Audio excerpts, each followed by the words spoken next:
तो इस लेक्चर में आपको बताने जा रहा हूँ calculation of capacitance of coaxial capacitor, spherical capacitor and isolated capacitor. ठीक है। तो ऑलरेडी मैंने पैरेलल प्लेट कैपेसिटर का कैपेसिटेंस निकाल दिया था। तो अभी जो एम है हमारा, एम जो है कैलकुलेशन ऑफ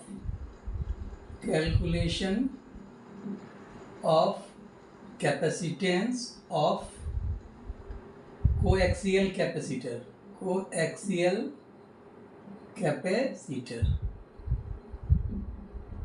ओके। तो अब सपोज करो कि ये आपका पॉजिटिव चार्ज है, ठीक है, एक सिलेंडर, और ये इसको क्या किया गया है, एक और इसके ऊपर एक और प्लेट लगा दिया गया है, इस पर क्या है, निगेटिव चार्ज है, ठीक है। और ये आपका सिलेंड्रिकल हो गया ना, ये इसका लेंथ हो गया। अच्छा, ये जो प्लेट है ना, जो सिलेंड्रिकल शेप में है, इसका रेडियस क्या है, ए, और इसका रेडियस क्या है, बी। क्लियर ना। तो हमें करना क्या है कि इस कोएक्सियल कैपेसिटर का हमें कैपेसिटेंस निकालना है। तो लेट एल क्या हो गया, ए क्या हो गया, रेडियस ऑफ इनर सिलिंड्रिकल है ना, सिलेंडर। बी क्या हो गया, रेडियस ऑफ आउटर सिलेंडर है ना, ओके। एल क्या हो गया, लेंथ ऑफ द सिलेंडर है ना, क्लियर। तो इस पे क्या है, पॉजिटिव चार्ज है ना, और इस पे क्या है, ये नेगेटिव चार्ज है। तो हम कैसे निकालेंगे हम इस कोएक्सियल कैपेसिटर का कैपेसिटेंस, ओके। तो अब यूजिंग गॉस लॉ, आप जानते क्या हो, गॉस लॉ करके यूज करके, यूजिंग गॉस लॉ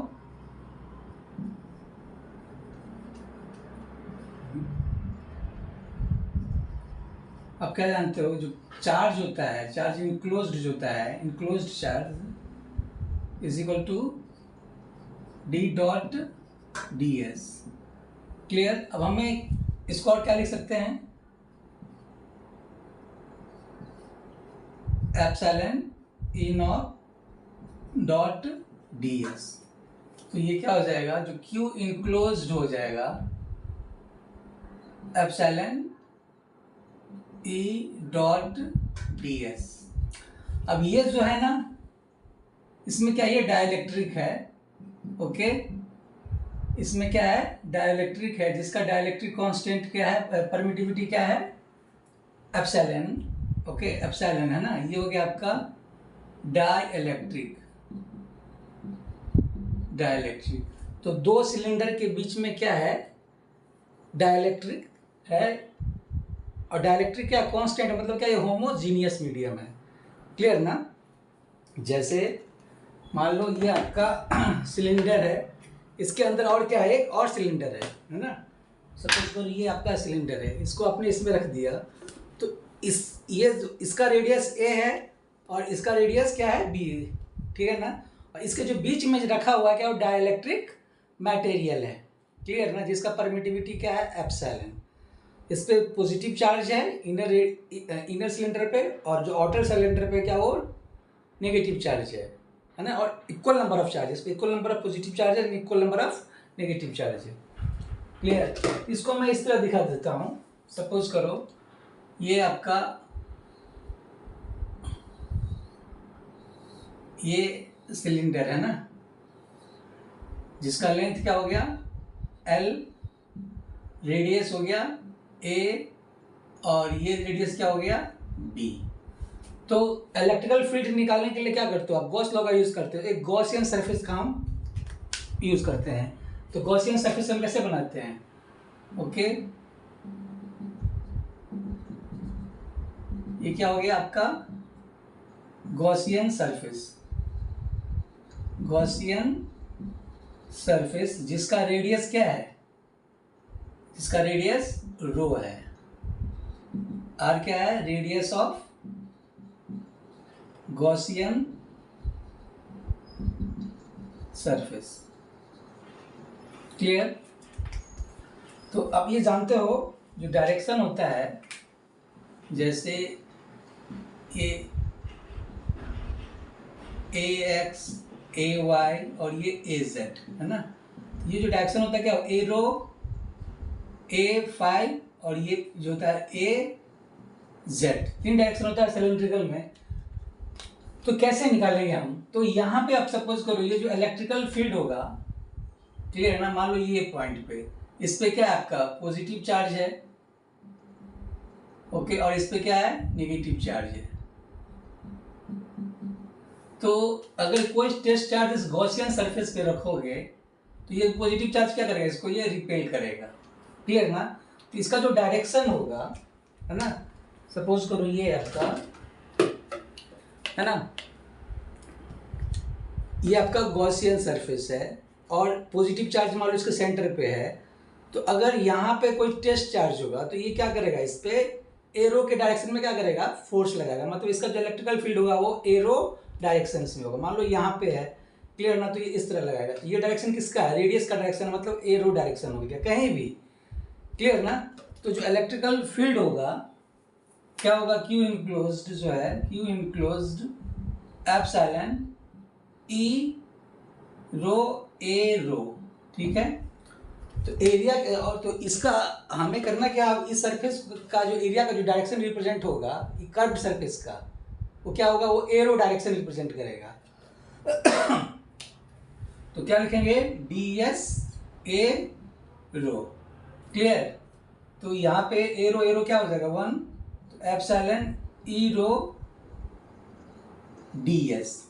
अब ई रो एरिया क्या होता है सिलेंड्रिकल का? ऐसे नहीं समझ में आ रहा है तो आप जान लो कि जो एरो डायरेक्शन है, एरो डायरेक्शन में सिलेंड्रिकल के केस में कौन सा दो साइड होगा? एक हो जाएगा रो डी फाइव और दूसरा क्या हो जाएगा? D Z. क्लियर? तो क्यू इनक्लोज्ड एप्सिलॉन ई रो को मैंने बाहर ले लिया, डी फाइव और ये डी जेड। चूंकि एरिया है तो एरिया के लिए डबल इंटीग्रेशन चाहिए, तो डी फाइव क्या हो जाएगा? सिलेंड्रिकल के लिए क्या हो? 0 से लेके 2 पाई, और जो जेड का जो लेंथ होगा, हाइट होगा, वो 0 से लेके क्या होगा? एल होगा। तो क्या हो जाएगा? एप्सिलॉन ई rho into 2 pi into L, ये हो गया क्यू, है ना। तो ई रो जो हो जाएगा वो क्या हो जाएगा? Q by 2 pi rho epsilon L. तो इन वेक्टर में की फॉर्म में कैसे लिखेंगे आप? ई रो इज इक्वल टू, ये जो रो है ना वो डायरेक्शन को बता रहा है, Q by 2 pi rho epsilon L unit vector A rho. Clear ना? तो ये आ गया इलेक्ट्रिक फील्ड, है ना, calculation of electrical field using Gauss law. अब हमें जो है करना क्या है? वोल्टेज निकालना होगा हमें। तो जो वोल्टेज होता है वो क्या होता है? Minus E dot D L होता है। क्लियर? तो अब जो है ये आपका सरफेस 2 है और जो पॉजिटिव सरफेस है 1 है। तो हमें क्या करना है? 2 से 1 की ओर जाना है। तो 2 से 1 का मतलब क्या हो गया? बी से लेके हमें ए पे जाना है। नहीं, यहाँ से जो है बी से ए पे जाना है। ये तो आप क्या लिखोगे? 2 से लेके 1 पे। क्लियर? अब ये जरा सोचो, यहाँ पे 2 सिलेंडर था, एक अंदर में था और एक बाहर में था। तो आप ये बाहर वाला जो सिलेंडर है उसको आपने 2 नंबर से लिखा है जो नेगेटिव चार्ज है, और जो अंदर वाला है जिससे पॉजिटिव चार्ज है, हमें 2 से 1 पे जाना है। तो ये जो डायरेक्शन है कौन सा डायरेक्शन है? एरो डायरेक्शन है ना। क्लियर ना? तो जो डी एल होगा क्या हो जाएगा? डी रो के बराबर हो जाएगा। तो ये क्या लिखेंगे? माइनस 2 से क्या जाए? बी से कहाँ जा रहे हैं आप? ए पे जा रहे हैं, ओके। और ई कितना है? Q by 2 pi rho epsilon L A rho dot D rho A rho. तो डी रो ए रो 1 हो जाएगा, तो क्या बचेगा minus Q by 2 pi epsilon L B rho by rho B से ए। ओके, तो ये आ जाएगा minus Q by 2 pi epsilon L L N rho B से ए। तो जो सॉल्व करेंगे आप तो ये आ जाएगा L N A by B, लेकिन आगे माइनस है तो क्या हो जाएगा ये Q by 2 pi epsilon L B by A, ये आपका बी आ गया। तो जो कैपेसिटर होता है वो क्या होता है क्यू बाई बी होता है, तो क्यू बाई बी क्या हो जाएगा 2 pi epsilon L L N B by A by L N B by A. ये क्या निकल गया कैपेसिटेंस ऑफ कोएक्सियल कैपेसिटर, हमें यही फाइंड करना था। क्लियर ना? अच्छा एक चीज और मैं बता दूं कि इसका जो इलेक्ट्रिकल फील्ड का डायरेक्शन एरो की डायरेक्शन में ही क्यों होगा, है ना, ए जेड और ए फाई के डायरेक्शन में क्यों नहीं होगा। इसको मैं इलेक्ट्रोस्टैटिक में पढ़ा चुका हूँ। जैसे मान लो ये आपका इस पॉइंट की गॉसियन सरफेस है, इस पॉइंट यहाँ इस चार्ज के कारण यहाँ पे इलेक्ट्रिकल फील्ड निकलना है, तो ये क्या होगा ये इस तरफ फोर्स लगाएगा, इसका जो दो डायरेक्शन होगा एक एरो डायरेक्शन में और एक ए जेड डायरेक्शन में। क्लियर ना? फिर ठीक चूंकि ये इनफाइनाइटली सिलेंडर है, यही पॉइंट ये पॉइंट ठीक इसके यहाँ पे भी होगा, तो ये इधर जो लगाएगा इसका भी दो कंपोनेंट होगा, एक ए जेड कंपोनेंट और एरो कंपोनेंट। तो जो ए जेड कंपोनेंट वाला एक दूसरे को क्या करेगा वो कैंसिल करेगा, तो अल्टीमेटली जो बचेगा वो कौन सा डायरेक्शन बचेगा, एरो डायरेक्शन बचेगा, है ना। इसलिए यहाँ पे इलेक्ट्रिकल फील्ड जो होगा वो एरो डायरेक्शन में होगा। तो हमारा एम था यही कैपेसिटेंस ऑफ कोएक्सियल कैपेसिटर जिसका वैल्यू आया 2 pi epsilon L by L N B by A. Clear ना? तो अब मैं नेक्स्ट बताने जा रहा हूँ capacitance of spherical capacitor. Clear?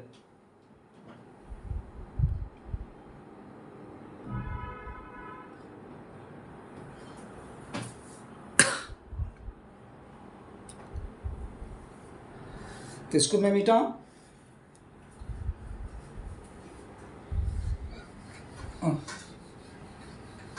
तो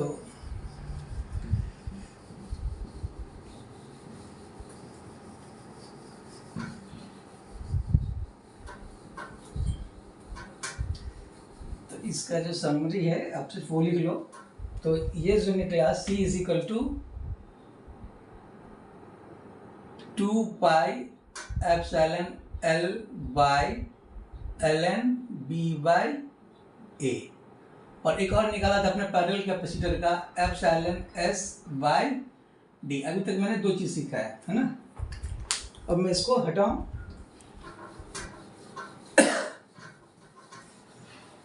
अब जो नेक्स्ट एम है हमारा कैपेसिटेंस ऑफ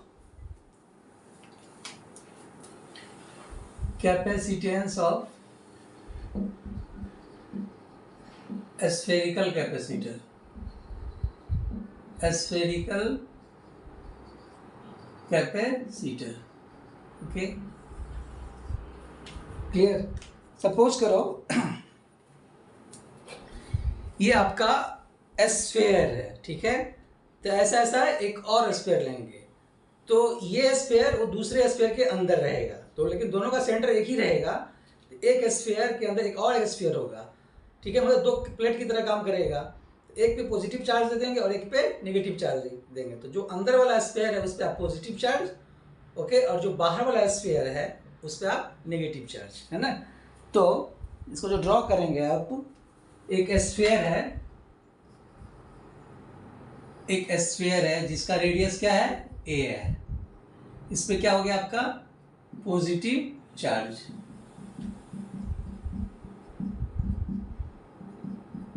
ओके, और एक दूसरा स्फीयर है, ओके, जिसका रेडियस क्या है b है ना, इस पे क्या है निगेटिव चार्ज। ओके, हमें करना है कि इस स्फेरिकल कैपेसिटर के कारण जो है हमें कैपेसिटेंस निकालना है। तो आप क्या करोगे, उसी तरह एक गॉसियन सरफेस ड्रॉ करोगे। तो गॉसियन सरफेस मान लो ये आपका, ये क्या हो गया गॉसियन सरफेस, इसको बोलते हैं गॉसियन सरफेस। तो इलेक्ट्रिकल फील्ड निकालना है इस सरफेस पे इस चार्ज का, इस पॉजिटिव चार्ज के कारण, है ना। तो क्या करेगा ये, यहाँ पे जो डायरेक्शन होगा इलेक्ट्रिकल फील्ड का डायरेक्शन क्या होगा, वो ये इस तरह रिपेल करेगा यहाँ पे।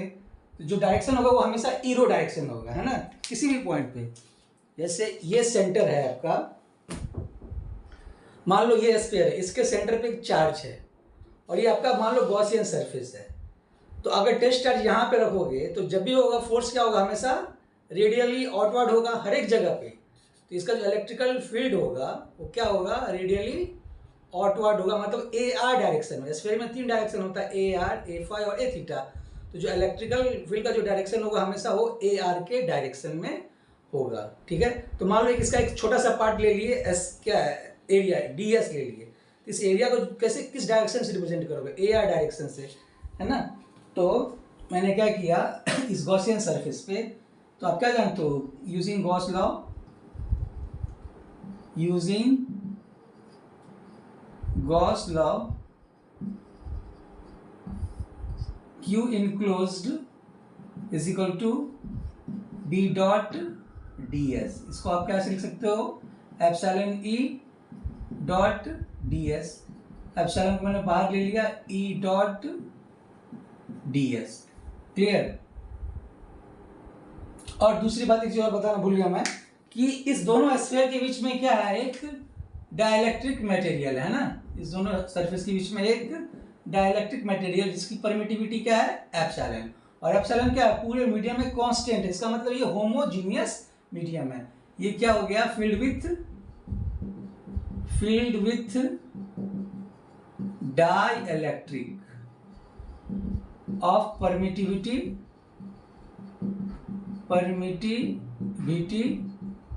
एप्सिलॉन। क्लियर। तो जो इलेक्ट्रिकल फील्ड का जो डायरेक्शन होगा, इसको मैं यहां लिखूं, Q enclosed is equal to epsilon E R A R, clear, dot D S A R, है ना। तो Q इज इक्वल टू क्या हो जाएगा, epsilon E are, A R यार क्या 1 हो जाएगा, और जो डी एस हो जाएगा ए आर डायरेक्शन में, याद करो स्फेरिकल कोऑर्डिनेट में ए आर डायरेक्शन में है। तो हमें क्या होगा, इसका एरिया का जो दो साइड लेंगे हम, एक आर थीटा और दूसरा क्या हो जाएगा, रो डी फाई, है ना। आर थीटा और एक और रो डी फाई, मतलब R sine theta D phi, ये एरिया। तो Q by epsilon E R, इसको चूंकि डबल इंटीग्रेशन है तो क्या हो जाएगा, ये आर स्क्वायर क्या कांस्टेंट है, तो इसको मैंने बाहर ले लिया। तो क्या हो जाएगा, ये sine theta D theta integration D phi क्या हो, 0 से लेके 2 पाई, और थीटा क्या हो जाएगा 0 से लेके पाई, है ना। तो इसको जो सॉल्व करेंगे, Q is equal to epsilon E R, R square sine theta क्या होता है कॉस थीटा, और कॉस पाई -1 और कॉस 0, ये क्या हो जाएगा 2 आ जाएगा, 2 इंटू ये क्या हो जाएगा डी फाई का इंटीग्रेशन फाई का लिमिट क्या है 0 से लेके 2 पाई, तो क्या हो जाएगा 2 पाई। तो जो ई आर हो जाएगा वो क्या हो जाएगा, Q by 4 pi epsilon R square. इसको जो लिखेंगे आप ई आर डायरेक्शन के टर्म में, Q by 4 pi epsilon R square unit vector A R. Okay, हमें तो कैपेसिटेंस निकालना है। तो अब हम करना क्या है, ये आपका जो नेगेटिव चार्ज आउटर सरफेस इसको 2 मान लेंगे, और इसको जो पॉजिटिव चार्ज है ये 1 मान लेंगे, ठीक है। तो जो पोटेंशियल डिफरेंस बिटवीन हो जाएगा क्या, minus E dot D R. Clear. तो क्योंकि आप ही आर ही डायरेक्शन में जाना है ना, जो है तो ये क्या हो जाएगा, माइनस ये 2 से लेके 1, तो 2 से 1 क्या हो जाएगा, बी से कहाँ जा रहे हैं आप, ए पे जा रहे हैं। ये कितना है, Q by 4 pi epsilon R square unit vector A R D R unit vector A R यार क्या हो गया 1 हो गया।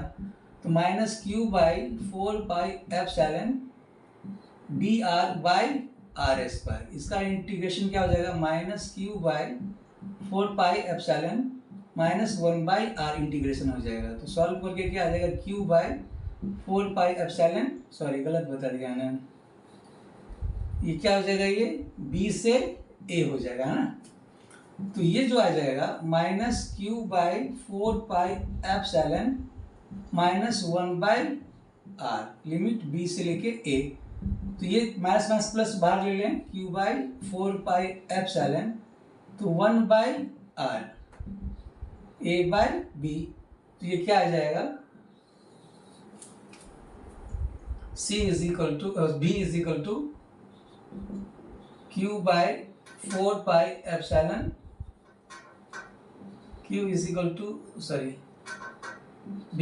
To q/4πε 1/a minus 1/b। तो जो कैपेसिटर होता है वो क्या होता है, q/b। तो q/b तो क्या हो जाएगा 4πε 1/a माइनस 1/b। तो ये आ गया capacitance of spherical capacitor, 1/a minus 1/b। Clear. अब एक स्पेशल इसके साथ है आइसोलेटेड स्फीयर, है ना, आइसोलेटेड कंडक्टर की तरह। तो अगर मान लो कि ये जो नेगेटिव चार्ज वाला है इसका रेडियस क्या हो, काफ़ी बड़ा हो, इनफाइनाइट हो, मतलब काफ़ी दूर पे हो, है ना, इसका मतलब क्या हो गया, इसको आप देख ही नहीं पा रहे हो, मतलब ये आइसोलेट हो गया, इससे अलग हो गया, ऐसे कह सकते हो। तो अब जो नेक्स्ट क्वेश्चन है कैपेसिटेंस ऑफ आइसोलेटेड कैपेसिटर। तो ये जो स्पेशल केस है इसी का, स्फेरिकल कैपेसिटर का, जिसमें जो है जो निगेटिवली चार्ज स्फीयर है उसको कहाँ पे रख दिया गया, उसका जो रेडियस है उसको इनफाइनाइट कर दिया गया, मतलब काफ़ी दूर हो गया। क्लियर। तो अभी जो बताने जा रहे हैं capacitor of spherical isolated sphere, इसको मैं मिटाऊं। अभी जो कंक्लूजन आया एक और, c is equal to 4πε 1/a minus 1/b। Clear. जो नेक्स्ट है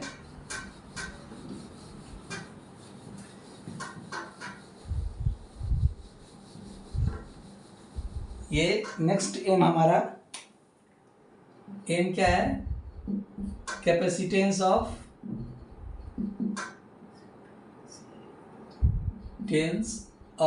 आइसोलेटेड स्फेरिकल कैपेसिटर, ठीक है। एंड बी ये क्या हो जाएगा, it is a special case of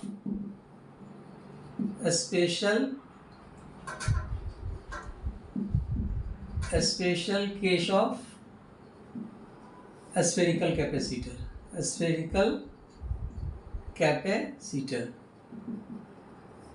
in which b is equal to infinite, है ना। तब क्या जानते हैं, we know c is equal to 4πε 1/a minus 1/b, कितना हो जाएगा, इनफाइनाइट। तो क्या हो जाएगा 4πε 1/a माइनस 0। तो जो c आ जाएगा वो 4πε इंटू a। ये जो निकला आपका ये है capacitance of isolated sphere. Clear है ना। तो ये चौथा पॉइंट मैंने यहाँ पे लिख देता हूँ, जो c आया 4πε a। क्लियर। तो अब जो मैं बताने जा रहा हूँ, ये तो आपने कैलकुलेट किया कैपेसिटेंस ऑफ, तो ये पहला क्या था, capacitance of parallel plate capacitor, ये क्या था कैपेसिटेंस ऑफ कोएक्सियल सिलेंडर, ये क्या था कैपेसिटेंस ऑफ स्फेरिकल कैपेसिटर, और ये क्या है capacitance of isolated spherical capacitor. ठीक है। तो इसको मैं हटाऊं। अब जो है कैलकुलेशन ऑफ रेजिस्टेंस पूछा जाए। जैसे आप जानते हो कि जो पॉजिटिव चार्ज है ना, ये आपका मान लो पॉजिटिव चार्ज है, ये नेगेटिव चार्ज है। तो आप जानते हो जो इलेक्ट्रिकल फील्ड पॉजिटिव चार्ज करेंगे तो वो इस तरफ फ्लिंगिंग करता है, ये है ना। क्लियर। या आप इसको इस तरह दिखा सकते हो, जैसे यहाँ पे कोई टेस्ट चार्ज है तो ये क्या इस तरह फोर्स लगाएगा और ये इस तरफ अपनी ओर खींचेगा, मतलब जो डायरेक्शन होगा वो इस तरह होगा। तो ये जो लीकेज फ्लक्स है ना, क्लियर ना, हमें उसको सपोज करो अपोज कर रहा है, जो चीज़ उसको अपोज कर रहा है उसको क्या बोलते हैं, रेजिस्टेंस। तो हमें हमारा एम क्या है कि ये जो लीकेज फ्लक्स है उसका हमें रेजिस्टेंस निकालना है। तो आर निकालना है। हमारा एम क्या है, calculation of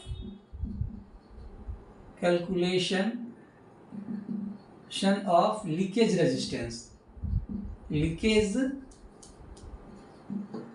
leakage resistance between plate of capacitor, है ना, बिटवीन प्लेट ऑफ कैपेसिटर, हमारा AEM है ना। ये जो R है, हम जैसे आपने जो C निकाला वो प्लेट का कैपेसिटेंस निकाला है ना, लेकिन जो R है वो प्लेट का रेजिस्टेंस नहीं है, वो है लीकेज रेजिस्टेंस, है ना, बिटवीन द प्लेट। तो कैसे निकालेंगे हम, हमारा जो एम है ना, तो आप जानते क्या हो, वी नो आपने पढ़ा होगा R इज इक्वल टू क्या होता है, V बाई आई, इसको हम लिखते हैं E dot DL, okay, negative sign को भी छोड़ दिया, और आई क्या लिखे थे, J डॉट DS, या इसको और लिखते थे E dot DL by epsilon E J equal to sigma E dot DS। Clear? Sigma क्या है यहाँ पे, कंडक्टिविटी ऑफ डाइलेक्ट्रिक मटेरियल, ये जो सिग्मा है मैं बाद में बताता हूँ, और एक C इज इक्वल टू क्या होता है, Q बाई B, और ये Q क्या था, using Gauss law, D dot DS, और B क्या है, E डॉट DL, इसको और क्या लिख सकते हैं, epsilon E dot DS by E dot DL, इसको सेकेंड मान लो, है ना। तो इस दोनों का मल्टीप्लाई करोगे तो RC क्या हो जाएगा, दोनों को जो मल्टीप्लाई करेंगे आप तो क्या लिखेंगे आप, RC is equal to E dot DL L by sigma E dot DS, multiply करेंगे तो क्या हो जाएगा, epsilon E dot DS by L DL। तो ये और ये क्या हो जाएगा, कैंसिल हो जाएगा, ये और ये कैंसिल हो जाएगा, E dot DS E cancel हो जाएगा, तो क्या बचेगा, sigma by epsilon by sigma. तो RC जो आया वो sigma by epsilon by sigma. ये जो क्या है आपका एक रिलेशन आ गया। तो अगर आपको कैपेसिटेंस पता है तो रेजिस्टेंस आपका फाइंड हो सकता है, क्योंकि ये ऑलरेडी पता रहता है परमिटिविटी ऑफ किसी का डाइलेक्ट्रिक, और ये क्या है, conductivity of the dielectric. Clear ना? तो जो सिग्मा है वो क्या है, ये कंडक्टिविटी ऑफ डाइलेक्ट्रिक, और ये क्या है, परमिटिविटी ऑफ डाइलेक्ट्रिक। लेकिन ये सब जो कैलकुलेशन है ओनली फॉर होमोजीनियस मीडियम के लिए, नॉन होमोजीनियस के लिए नहीं है, ये याद रखना। मतलब क्या हो गया कि जैसे कि दो प्लेट है तो उसके बीच में जो डाइलेक्ट्रिक है वो एक ही मटेरियल का होना चाहिए, यही कहने का मतलब है, समझे। तो अब बताओ, फॉर पैरेलल प्लेट कैपेसिटर, आप क्या जानते हो, जो C होता है वो एप्सिलॉन S बाय D। तो इसको मान लेता मैंने थर्ड मान लिया, यूजिंग थर्ड क्या जानते हो, RC is equal to permittivity by conductivity. RC कितना है, epsilon S by D is equal to epsilon by S, ये कट जाएगा तो क्या बचेगा, R is equal to D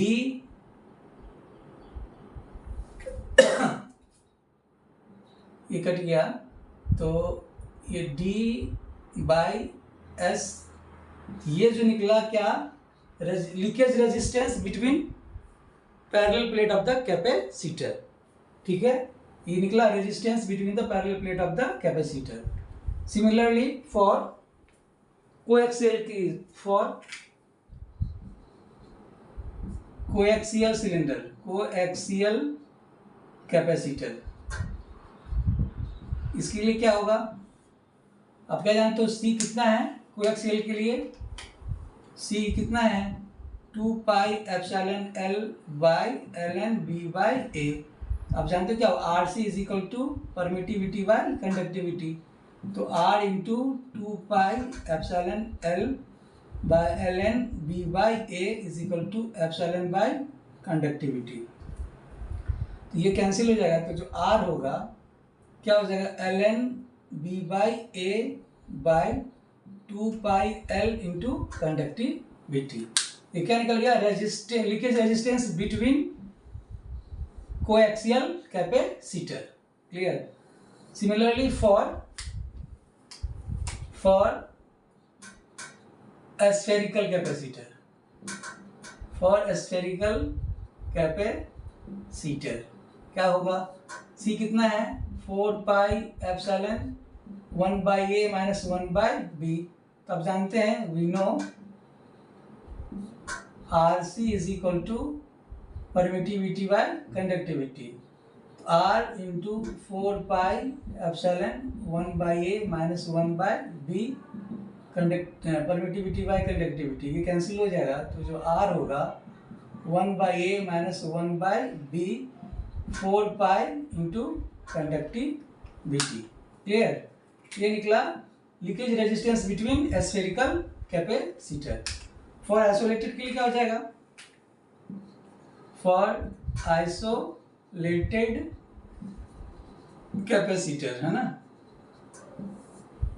क्या जान रहे हो, जो C है कितना है 4 पाई एप्सिलॉन ए, तो वी नो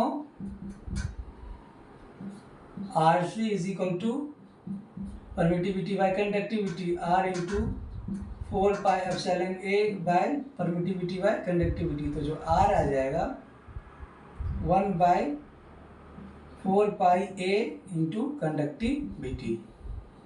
क्लियर। तो इस तरह मैंने कैलकुलेट किया capacitance and leakage resistance between plate of the different type of capacitor. Thank you.